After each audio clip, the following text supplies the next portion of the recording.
Welcome to Wellness Quarters, where wellness lives. My name is Gayle Nowak. I'm your host, Wellness for All expert leader, and communication and emotional wellness coach. The Wellness Universe is thrilled to bring you this inspiring interview series with our members as part of our Wellness for All program. We bring experiences like this to you because we believe happy, healthy, and healed humans lead to peace globally.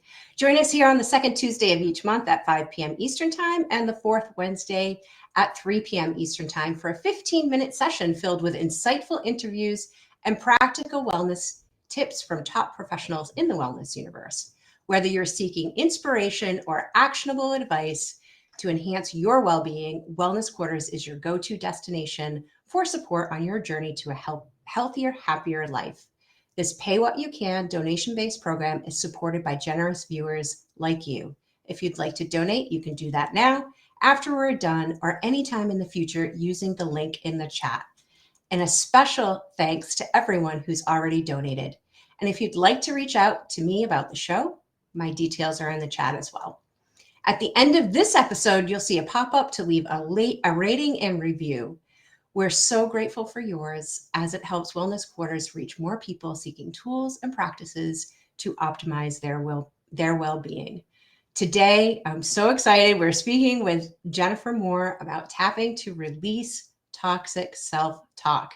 Jennifer is a beloved intuitive mentor, EFT master trainer, and award-winning author who empowers creative, empathic individuals to transform sensitivity into strength. With more than 30 years of experience as a psychic medium, shamanic practitioner, and energy healer, Jennifer helps intuitives, lightworkers, and artists embrace their gifts, trust their inner wisdom, and confidently share their magic with the world. Welcome, Jennifer.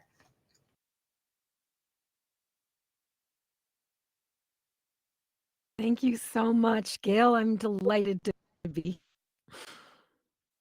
We're so glad to Can have you hear me? you. Yep, we can hear Yep. you. Okay, great. Yeah. Yeah. So your work spans 3 decades. Can you More share? than Yeah, more than 3 decades. more than 3 decades at this point in time. Actually, we're pushing up on 4 decades at this point.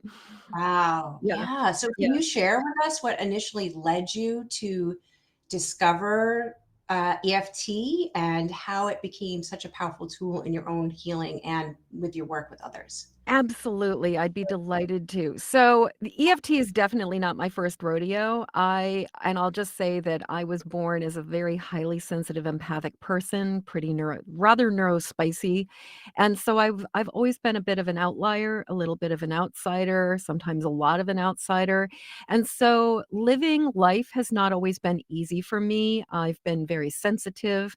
My definition of an empath is that an empath is a being who picks up the thoughts, feelings, energy, and sensations from the world around them and processes that information and that experience as if it's their own.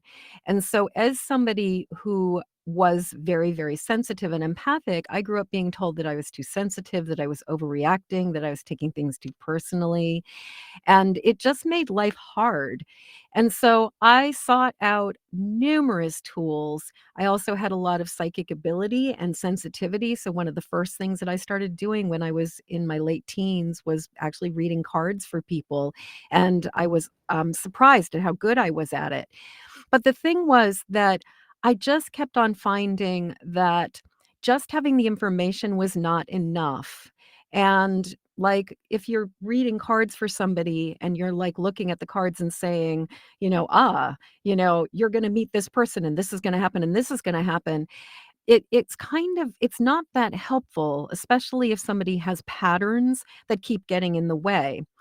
And so I studied a number of different modalities to try to deal with my own anxiety, to deal with my own negative thoughts and limiting beliefs and all of the baggage that I had acquired from being a weird kid. And I found that it only got so far. And it was sometime in the early aughts, like around 2005, 2006, that I first discovered or learned about EFT tapping. And EFT stands for Emotional Freedom Techniques. and which is also known as tapping. A lot of people use that.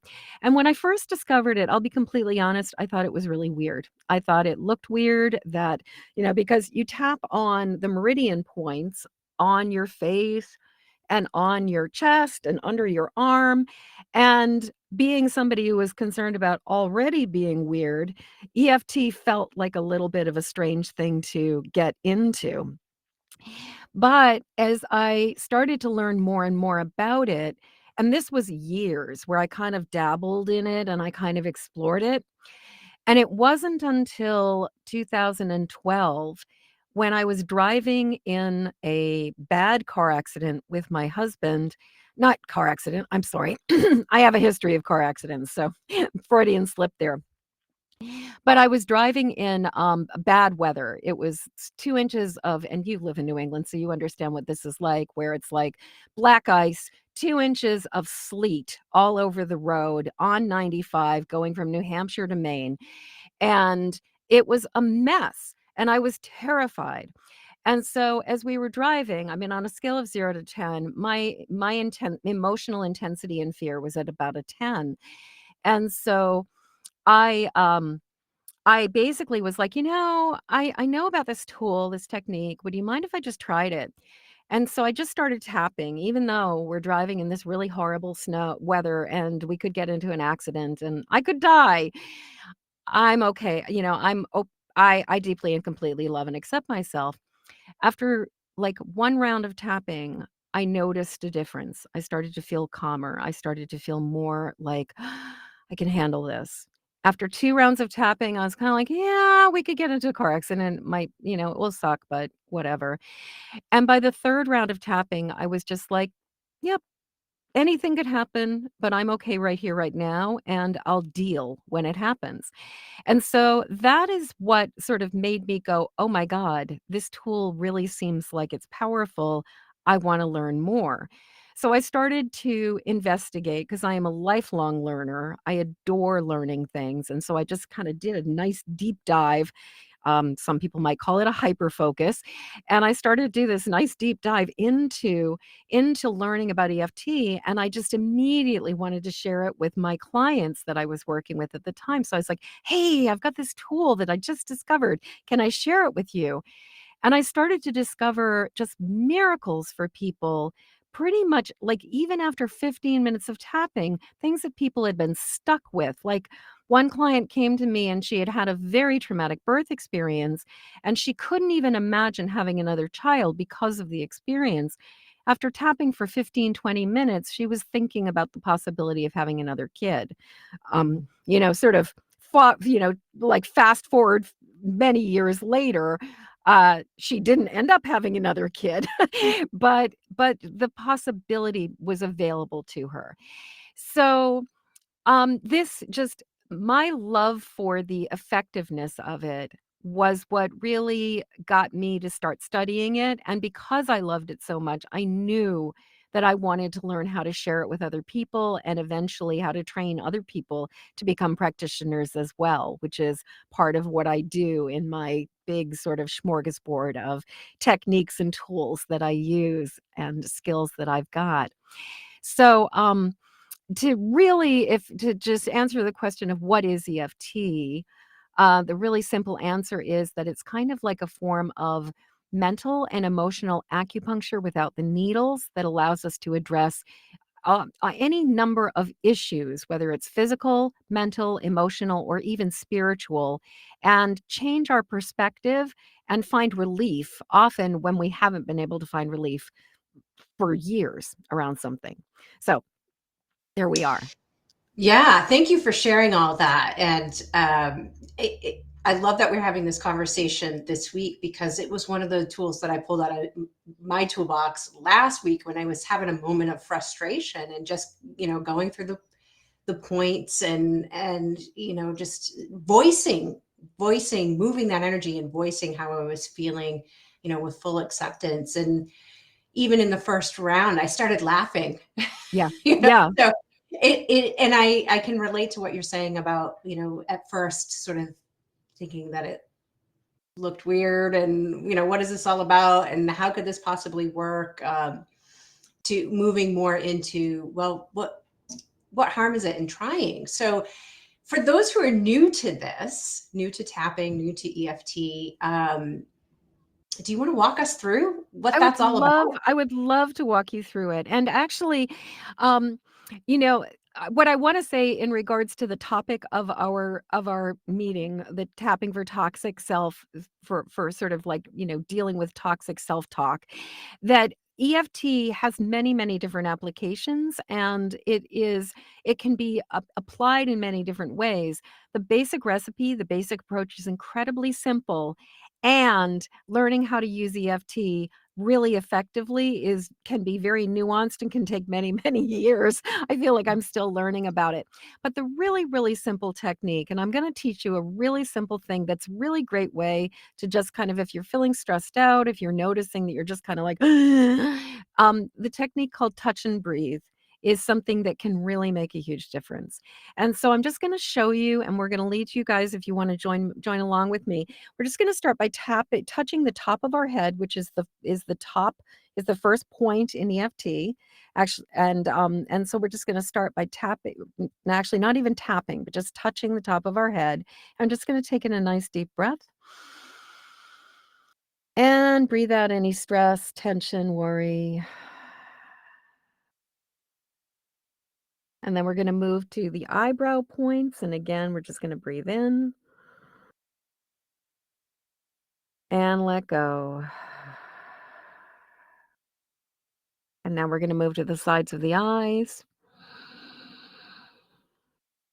And just noticing as letting your body relax and settle. And now under the eyes.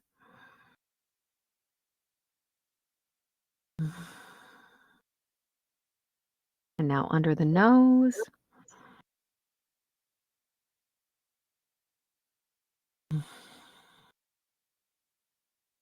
Under the lip.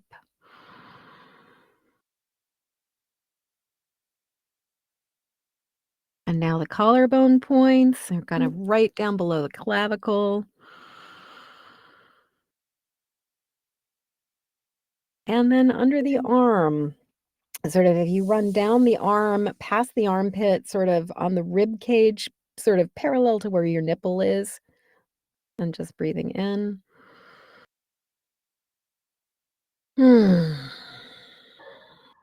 And even that one round of tapping, I don't know about you, but I feel a lot calmer, a lot more grounded, a lot more relaxed, a little bit less like, I need to get Yeah, all this information in. Yeah.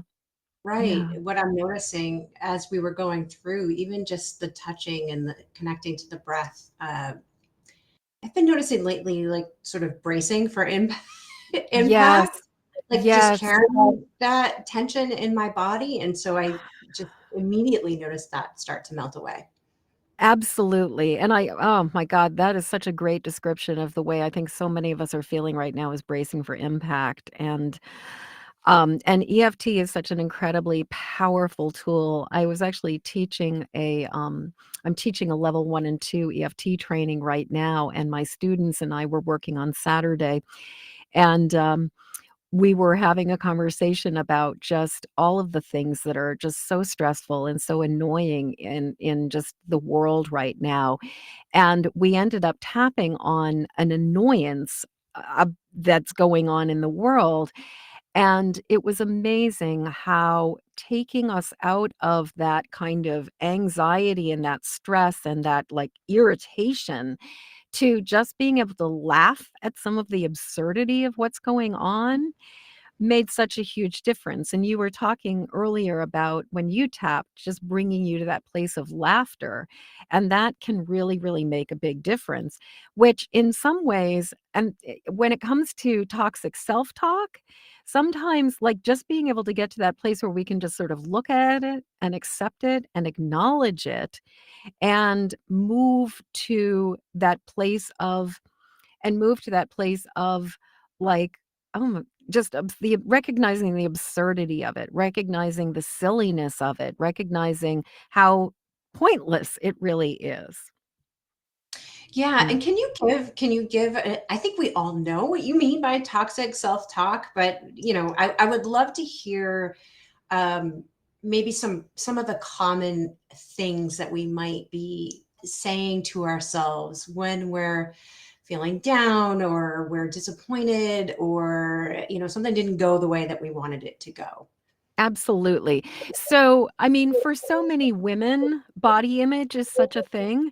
And so it could be something like, you're so fat, you're so ugly, you're too thin, you're not tall enough, you're not short, you're too tall, you're too short, you don't, that color looks awful, that dress looks awful on you, this thing, that thing.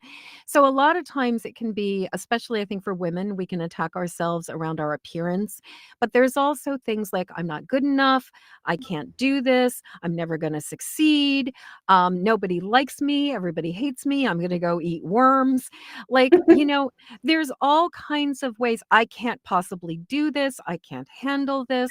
Like all of the ways that we limit ourselves and we tell ourselves really cruel things very Yeah. frequently. And if you ever want a really remarkable example, particularly related to women and body image, there was a TV series on Apple TV that came out a number of years ago with Rose Byrne called Physical that was set in the 80s, and she became an aerobics instructor, but she had a raging eating disorder. And I have Mm. never, ever seen negative self talk and the toxic loops that go through our heads portrayed more effectively than in the first season of this TV series. It was spectacular because they were often, she would be going about her business and doing her thing, but she'd have this relentless, mean monologue that was going through her head. It's almost like if you imagine the worst thing that a parent, a teacher, a partner, a friend could, or a frenemy could possibly say to you, and then you just like 10x it. That's the kind of negative self-talk that many of us are dealing with, unfortunately, all too frequently. Yeah, yeah. And I'm so glad that there's a way, a simple way, a very simple way Simple way. to start to change that. Yes, And so yes, thank you for demonstrating that a little bit and talking about that with us today. And yeah. for those who want to learn more about you and your work and they want to connect with you, what's the best way to do that? So there are 2 ways to reach me. You can come over, the best way is to just come on over to my website and go join, come into my world, and that my website is empathicmastery.com. I'm gonna drop that link into the public chat so that you can get access to it. And then another way that you can reach me is over at, and I just, yep, here's the shared notes, over at the Wellness Universe. I will admit I'm not fantastic at responding to messages. It's definitely, and it is a place where you can find me as well. So please just come on over to empathicmastery.com or to the Wellness Universe. And my handle on the Wellness Universe is Jennifer Moore, and my handle on all kinds of social media is Empathic Mastery. Beautiful. Jennifer, thank you so much for sharing time Well, and thank space you and so much energy for with us being here with today. me. This was such a pleasure. Yeah, Yeah, it was. It was. yeah. And so helpful. Yeah. And And thanks to everyone joining us live and watching the replay yes, too. so good to see all the people who are here. One thing if I have 1 second to say is that obviously this is just the very, very, very tip of the iceberg, and getting into, and my chapter in the previous, Wellness Universe book explains exactly how to navigate toxic self-talk. So, that's another resource that I would highly recommend checking out because it's got 25 tools for transformation, and it's really, really special. Great. Thank you for mentioning that as well. Yeah. So we'd love to see you for our next show on Tuesday, June 10th at 5 p.m. Eastern Time with Tafiq Akar for our conversation on menopause made simple. Until then, be well, everyone.